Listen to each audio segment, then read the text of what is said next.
শুধু দর্শক মন্ডলী, আমরা ডায়মন্ড সিড অ্যাগ্রো লিমিটেডের পক্ষ থেকে এসেছি সালতা থানার খলিশাডুবি গ্রামের একটি পেঁয়াজ ক্ষেত ভিজিটের উদ্দেশ্যে। তো আমরা এই মুহূর্তে ডায়মন্ড সিডের বীর নামক একটা পেঁয়াজের খেতে এসেছি। আমরা সংশ্লিষ্ট চাষির মুখ থেকে শুনবো যে বীর কেমন হয়েছে এখন পর্যন্ত। তো কাকা, আপনি আপনার পরিচয় দেন আগে। আমার বাড়ি খলিশাডু। আপনার নামটা বলেন। আব্দুল মান্নান মোল্লা। গ্রাম? খলিশাডু। থানা? থানা সালতা। আচ্ছা, আপনি কোন জাতের পেঁয়াজ চাষ করছেন? এটা বীর ডায়মন্ড। বীর বীর চাষ করছেন। এটা হচ্ছে ডায়মন্ড সিড অ্যাগ্রো লিমিটেড। তো আপনি কতটুক বীজ আনছেন কাকা? এটা 3 কেজি আছে। 3 কেজি আনছেন। আপনি জমির পরিমাণ কতটুক? বিঘে 1.5 বিঘে। 1.5 বিঘা, মানে 75 শতক। জ্বালাইছে খুব। আচ্ছা, তো এখন আপনার পেঁয়াজের বয়স কয়দিন হয়েছে? এখন যে আপনার হাতে যে পেঁয়াজটা আমরা দেখছি বীর, এটার বয়স কতদিন? 90 দিন। 90 দিন হয়ে গেছে। 90 দিন হয়েছে আর কি। তো ওজন কেমন মনে হচ্ছে আপনার? প্রতি পিসের গড় ওজন 120-25 গ্রাম প্রতি পিসের গড় ওজন। আর কালার কেমন মনে হচ্ছে আপনার কাছে? পেঁয়াজের রং, কালার ভালো, সাইজ ভালো না? সাইজও ভালো, কালারও ভালো।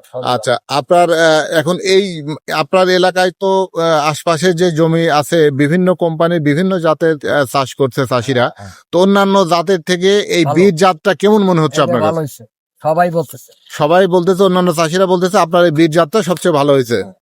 তো সামনের বছর আপনি কি এটা চাষ করা নিয়ে আপনার পরিকল্পনা কি? আশা আছে। আশা আছে আপনি এটাই চাষ করবেন? ভালো বীজ এটা জ্বালাইছে কমে এলো সমস্যা। আচ্ছা, আর হচ্ছে আপনার আপনার অন্যান্য চাষিদের উদ্দেশ্যে আপনি যদি কোনো আপনার পরামর্শ আছে আশপাশের চাষিদের উদ্দেশ্যে, আপনি কিছু বলবেন যে এই চাষটা, হ্যাঁ এই বীজ চাষ করার ব্যাপারে? হ্যাঁ, সবাই বলতেছে যে কি আনছো। আমি কইছি ও কথা কাজটা আনছি। আচ্ছা আচ্ছা হ্যাঁ, মকিবুল সাকিবুল। আচ্ছা, আমরা আপনি হচ্ছে আনছেন হচ্ছে এটা সালতা বাজারের সোনালী সিড অ্যান্ড কীটনাশক থেকে আপনি আনছেন সালতা বাজার। আপনার হচ্ছে বাচ্চু ভাইয়ের দোকান, মকিবুল সাহেবের দোকান। যাই হোক, তো আমরা এবার সংশ্লিষ্ট সালতা থানার পরিবেশক বা ডিলার, আমরা এখানে সোনালী সিড অ্যান্ড কীটনাশকের স্বত্বাধিকারী মকিবুল সাহেব আছেন। আমরা তার মুখ থেকে শুনবো। এবার মকিবুল সাহেব, আপনি আপনার একটু পরিচয় দেন, দিয়ে আপনি একটু বলেন বীজ সম্পর্কে। আমাদের প্রতিষ্ঠান হচ্ছে সোনালী সিড অ্যান্ড কীটনাশক স্টোর সালতাবাদ। জি। আমরা হচ্ছে ডায়মন্ড সিড অ্যান্ড অ্যাগ্রো লিমিটেডের একটা নতুন জাত বীর। আমরা এটা মাঠে দিয়েছিলাম। এখন আমরা মাঠ ভিজিট করতে আসছি। এখন খুবই ভালো এবং আশা করি যে আগামী বছর একটা ব্যাপক একটা সাড়া ফেলবে। এবং প্রতিটা পেঁয়াজের গড় ওজন হচ্ছে 120 থেকে 150 গ্রাম। আচ্ছা, এবং অন্য জাতের থেকেও, মানে পাশে আমরা অন্য মাঠও দেখলাম, তাদের থেকে এটা আশা করি অনেক ভালো একটা জাত হবে আগামী বছর। এই বছর তো আমরা নতুন দিয়েছি মাঠে, জি জি। আগামী বছর ব্যাপক একটা সাড়া হবে আচ্ছা, এবং কোয়ালিটিও ভালো এবং গড় কালার- ওজন এবং 1 কুইন্টাল বিশিষ্ট পেঁয়াজ, জি জি জি যেটা কৃষকের প্রথম কোনো পেঁয়াজ দোকান নাই কিংবা ওই যে ফেটে যায় জি জি। এরকম কোনো সম্ভাবনা নাই মাঠে এসে দেখলাম।